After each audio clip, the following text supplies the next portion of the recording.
পুনৰ স্বাগতম জনাইছোঁ তোমালোকক ডিজিটেক এডুকেশ্যন চেনেললৈ।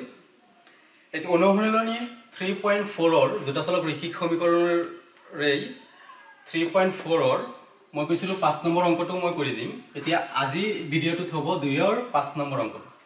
স্ক্ৰীনত তোমালোকে চোৱা অংকটো কি আছে যে কিতাপ ধাৰলৈ দিয়া এটা লাইব্ৰেৰীত প্ৰথম 3 দিনৰ কাৰণে এটা নিৰ্দিষ্ট মাচুল আৰু পিছৰ প্ৰতিটো দিনৰ কাৰণে এটা উপৰিঞ্চি মাচুল লয়। ৰীতাই এখন কিতাপ 7 দিন ৰখাৰ বাবে মাচুল দিয়ে 27 টকা আৰু শশীয়ে এখন কিতাপ 5 দিন ৰখাৰ বাবে মাচুল দিয়ে 21 টকা। নিৰ্দিষ্ট মাচুল আৰু প্ৰতিদিনে দিবলগীয়া উপৰিঞ্চি মাচুলৰ নিৰিখ কিমান উলিওৱা। এই অংকটো তোমালোকে শিকিবলৈ যত্ন কৰা। টান অংকবিলাক পাৰিলে ইজিবিলাকতো আৰু ইজি হৈ যায়।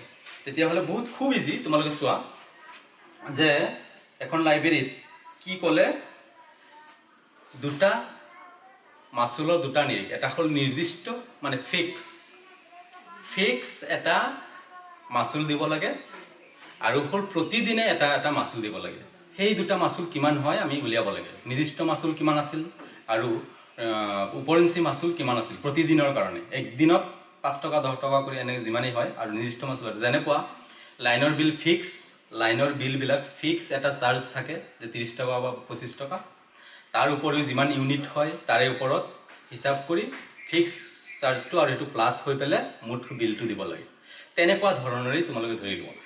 এতিয়া প্ৰথম কৈছে আমি ধৰি ল'ম কি কৈছে যি দুটা ওলাব দিছে সেই দুটা ধৰি লওঁ যে নিৰ্দিষ্ট ধৰা হ'ল নিৰ্দিষ্ট মাচুল x টকা আৰু প্ৰতিদিনৰ উপৰিঞ্চি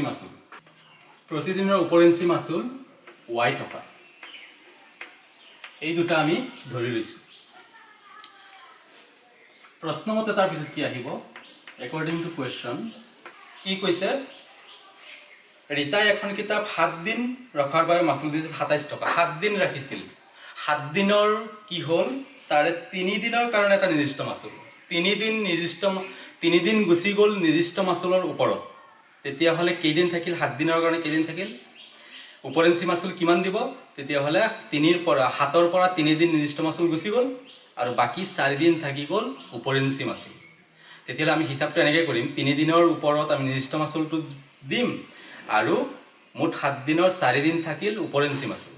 উপৰিঞ্চি মাচুল 4 দিনৰ কাৰণে কিমান একদিনত যদি y টকা হয় তেতিয়াহ'লে 4 দিনত কিমান টকা হ'ব উপৰিঞ্চি মাচুল 4 দিনত কিমান হ'ব 4y। একদিনত যদি 5 টকা হয় 4 দিনত কিমান হ'ব 4 5 20 টকা। একদিনত যদি y টকা হয় তেতিয়াহ'লে 4 দিনত কিমান হ'ব 4y টকা। তেতিয়াহ'লে নিৰ্দিষ্ট মাচুল 3 দিনৰ x টকা গুচি গ'ল মানে কি প্ৰশ্নমতে x এই টকাটো 3 দিনৰ x টকাটো প্লাছ 4 দিনৰ y টকাকৈ 4y ইকুৱেল কিমান টকা দিছিল ৰীতাই 27 টকা 27 টকা দিছিল। এইটো হৈ গ'ল আমি 1 নম্বৰ সমীকৰণ পালোঁ। নিশ্চয় বুজি পাইছে একদম ইজি। 7 দিন আছিলে 7 দিনত 3 দিন গুচি গ'ল নিৰ্দিষ্ট মাচুলৰ লগত আৰু 4 দিন থাকিল 4 দিন গ'ল উপৰিঞ্চি মাচুলৰ লগত। এতিয়া প্ৰতিদিনে y টকা কৰি 4 দিনত কিমান হ'ব 4y উপৰিঞ্চি মাচুল প্লাছ ফিক্স চাৰ্জ যিটো আছিলে নিৰ্দিষ্ট মাচুল x টকা যোগ কৰি দুইটাই টকাই যোগ কৰি 27 টকা দিয়ে ৰীতাই। এইটো কণ্ডিশ্যন হ'ল। আৰু কি কৈছিলে শশীয়ে এখন কিতাপ 5 দিন ৰখাৰ বাবে মাচুল দিয়ে 21 টকা। এতিয়া ঠিক তেনেদৰে চোৱা 5 দিনত 3 দিন গুচি যাব নিৰ্দিষ্ট মাচুল আৰু বাকী 2 দিন থাকিব উপৰিঞ্চি মাচুল। তেতিয়াহ'লে 5 দিনৰ কাৰণে কিমান হ'ব x টকা প্লাছ 3 দিন গুচি গ'ল x টকাত আৰু y টকা কৰি বাকী থাকিল 2 দিন। 2 দিনৰ কাৰণে কিমান টকা 2y x plus 2y equal 21 rupees. Shashi আৰু ৰীতাৰ এইখিনি হ'ল কণ্ডিশ্যন। এতিয়া সমীকৰণ দুটা আমি পাই গ'লোঁ। আৰ্হিক সমীকৰণ আমি দুটা পাই গ'লোঁ। জোৰ সমীকৰণযোৰ পালোঁ। এতিয়া সমাধান কৰিবলৈ অপনয়ন পদ্ধতি আৰু হেৰি সমাধান কৰি দিলেই হ'ল। নিশ্চয় বুজি পাইছা এইখিনি। তোমালোকে ইয়াত লিখি ল'ব পৰা যে 7 দিনৰ 3 দিন গ'ল নিৰ্দিষ্ট মাচুল আৰু বাকী থকা 4 দিন গ'ল y টকা কৰি 4y এনেকৈ লিখি ল'ব পাৰা। নিলিখিলেও হ'ব যদি তেনেকৈ কৰিব পাৰা। এতিয়া আমি যদি ইয়াৰ পৰা 1ৰ পৰা 2 বিয়োগ কৰি দিওঁ আমাৰ x নাইকিয়া হৈ যাব। নিশ্চয় আমি পাই যাম। তেতিয়াহ'লে আমি পূৰণ কৰিব নালাগে। আমি কৰিম কি 1 নম্বৰ বিয়োগ 2 নম্বৰ কৰিলে কি হ'ব x নাইকিয়া হৈ গ'ল। ইয়াত হ'ব এইটো মাইনাছ মানে 4y মাইনাছ 2y মানে 2y ইকুৱেল 27ৰ পৰা 21 গ'ল 6। 2y ইকুৱেল 6 নিশ্চয় বুজি পাইছা y ইকুৱেল কিমান হ'ব 6/2 মানে 3 y ৰ মান আমি পালো 3 এতিয়া লাগে x ৰ মান y ৰ মান সমীকৰণ 1ত বহুৱাই কি পাম আমি 1 নম্বৰ সমীকৰণটো আছে x + 4y = 27 x + 4y = 27 x + 4 * y মান 3 = 27 তাৰপিছত নেক্সট মই ইয়াত লিখিছো ইয়াত কি হ'ব 4x 4 3 × 12 = 27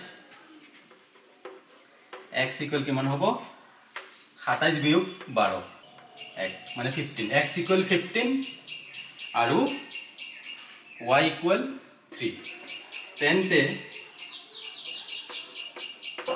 এতেকে নিৰ্দিষ্ট মাচুল কিমান আছিল x টকা নিৰ্দিষ্ট মাচুল x টকা মানে x ৰ মান ওলাইছে 15 মানে 15 টকা 15 টকা আৰু উপৰেঞ্চি প্ৰতিদিনৰ উপৰেঞ্চি মাচুল আছিল y টকা y মানে কিমান পালো 3 মানে 3 টকা বাস এইখিনি হ'ল অংকটো নিশ্চয় বুজি পাইছা তেনেকুৱা বাকি আৰু দুটা অংক আছে তোমালোকৰ কাৰণে সেইখিনি তোমালোকে ট্ৰাই কৰা 2 নম্বৰ আৰু 4 নম্বৰ 2 নম্বৰ আৰু 4 নম্বৰ 2 আৰু 4 নম্বৰ অংক দুটা তোমালোকে ঘৰত প্ৰেক্টিছ কৰা নোৱাৰিলে কমেন্টত লিখিবা মই পুনৰ অংকবিলাক শিকাবলৈ যত্ন কৰিম এতিয়া হলে এৰিছো ধন্যবাদ